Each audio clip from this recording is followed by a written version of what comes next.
dengan pertengkaran dengan sesama anggota kabinet. Kalau di DPR bertengkar nggak apa-apa, nature-nya DPR begitu.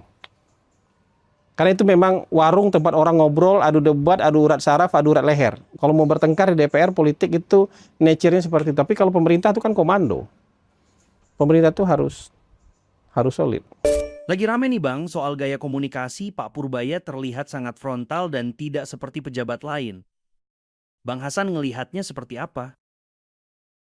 Ya, saya pernah bicara soal ini juga di salah satu tayangan. Kadang-kadang perlakuan orang itu berbeda ketika ngelihat siapa yang bicara. Walaupun bahasanya sama. Kalau ada si A ngomong rakyat jelata, kemudian dituntut untuk minta maaf. Tapi yang lain ngomong rakyat jelata, nggak apa-apa.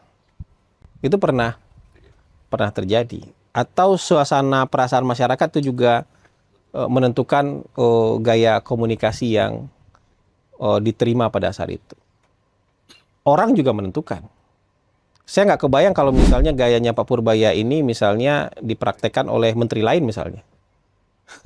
Bisa jadi tidak seperti ini responnya. Tapi ketika diterapkan oleh Pak Purbaya, responnya banyak yang mendukung. Bahkan sekarang ada yang bilang bahwa hanya 3 yang kalau pakai patwal boleh dikasih jalan. 3 apa 4? Ya pokoknya ada RI 1, ada ambulan, kalau ngiung-ngiung ya. Kalau ada pakai strobo ngiung-ngiung itu ya ada 4 ya berarti. Ada RI 1, ada ambulan, pemadam kebakaran, sama mobilnya Purbaya katanya. Yang kalau ngiung-ngiung di jalan tuh boleh dikasih jalan. Makanya saya bilang kadang-kadang nggak ada teori komunikasi yang betul-betul baku. Yang kalau misalnya itu disampaikan oleh orang tertentu, jadi orang ngerasa nggak apa-apa. Gitu. Cuman ini kalau kita bicara dalam konteks pemerintah ya, sesama anggota kabinet, sesama pemerintah nggak bisa kalau menurut saya baku tikam terus-menerus di depan umum. Karena itu akan melemahkan pemerintah. Kita kalau mau baku tikam di ruang tertutup, mau saling koreksi, mau saling marah-marah, mau saling debat, mau tunjuk-tunjukkan di ruang tertutup. Tapi kalau di ruang terbuka, kita nanti akan mengentertain orang yang tidak suka dengan pemerintah. Kemudian mengatakan, wah ini bagus nih, mengentertain orang yang tidak suka dengan pemerintah. Mungkin kita nggak dapat cercaan, makian dari pendukung pemerintah karena mereka menahan diri. Jadi kesannya kita mendapatkan dukungan dari semua orang. Tapi lama-lama, kalau ini diteruskan, itu bisa membuat pemerintah kelihatan lemah. Pemerintah kelihatan nggak solid, pemerintah kelihatan gampang untuk dipecah belah, gampang untuk diadu domba. Ini bahaya nih persepsi ini kalau dikembangin lama-lama. Misalnya menteri berantem sama gubernur. Itu mungkin hari ini kita melihatnya jadi hiburan, nggak apa-apa sementara. Karena waktunya masih sebentar. Tapi kalau lama-kelamaan orang akan melihat ini sebagai ketidaksolidan pemerintah. Padahal soliditas pemerintah itu penting sekali.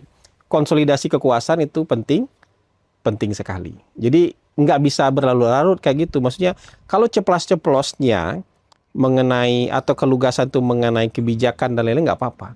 Tapi kalau saling melemahkan antar pejabat, nanti kan kita juga pernah ada yang kayak gitu. Dan nggak solid akhirnya gitu loh. Dan berantakan juga kayak gitu. Temannya Pak Ishak kan teman saya juga gitu. Dulu saya dukung kayak gitu, tapi kita lama-lama merasa bahwa ya pemerintah nggak bisa jalan nanti. Karena ada resistensi. Apalagi kalau jadi common enemy di dalam pemerintahan sendiri, itu jadi perlu diwaspadai. Jadi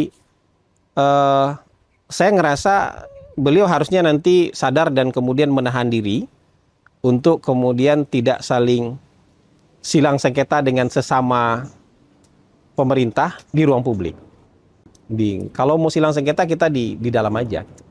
Kalau di luar nanti publik terentertain, terhibur, seolah-olah dukung kita, tapi dalam jangka waktu yang panjang publik akan ngerasa, oh ini pemerintah gampang dipecah belah nih. Pemerintah gampang diadu domba, gampang digergaji nih. Tiang-tiang penopang pemerintah ini nanti gampang digergaji. Kenapa?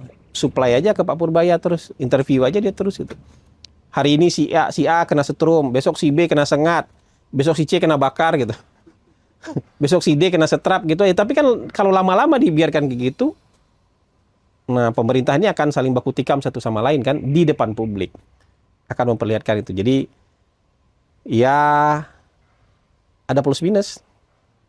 Sekarang kita fokusnya mau menjalankan pemerintah dengan efektif atau mau mengentertain publik dengan tontonan-tontonan dari pemerintah. Nah, gitu aja. Silakan pilihannya. Saya kan bukan orang pemerintah lagi. Silakan pilihannya, pilihan yang mana. Gitu. Menurut Bang Hasan, fenomena rising star ini akan bertahan lama atau dalam waktu dekat ini akan meredup?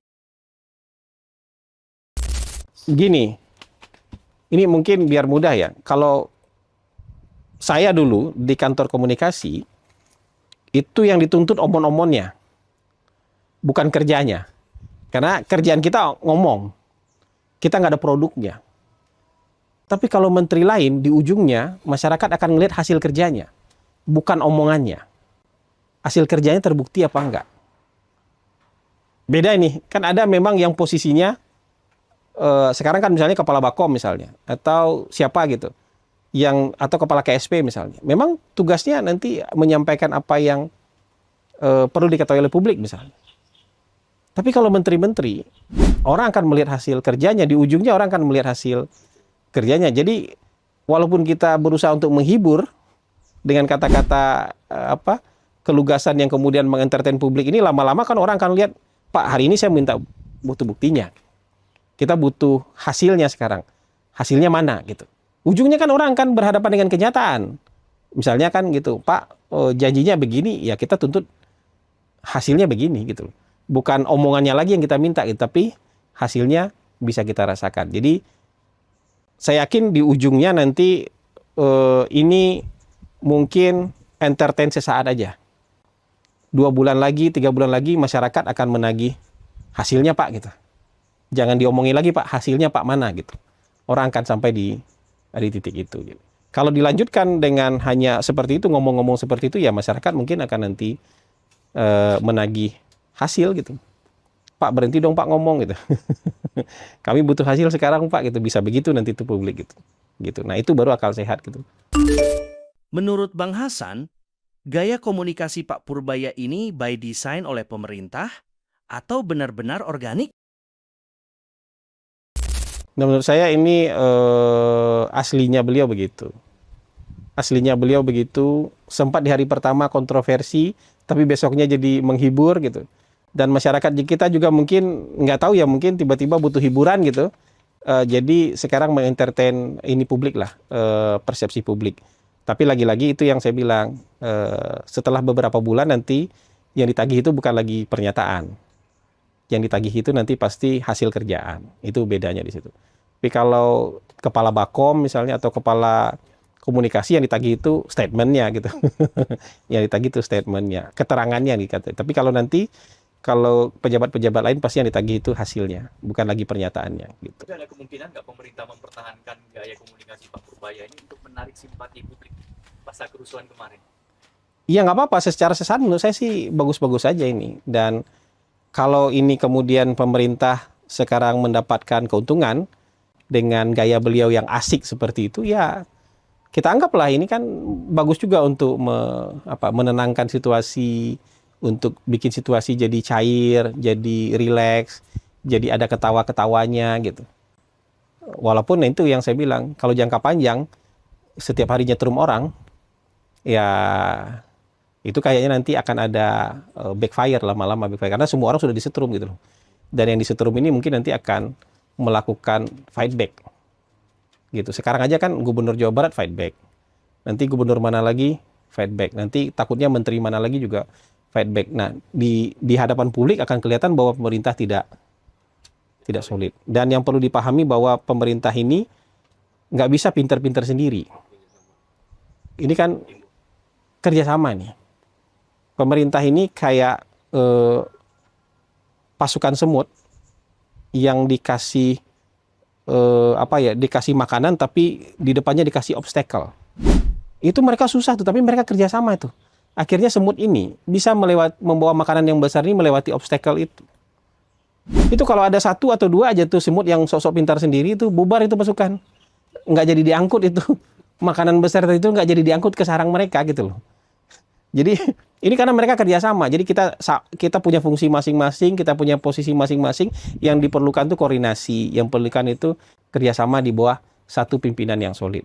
Bukan satu orang yang merasa misalnya saya hebat sendiri gitu. Nanti nggak jadi keluar, nggak jadi ke bawah itu makanan besar itu. Jadi pemerintah ini pekerjaan teamwork.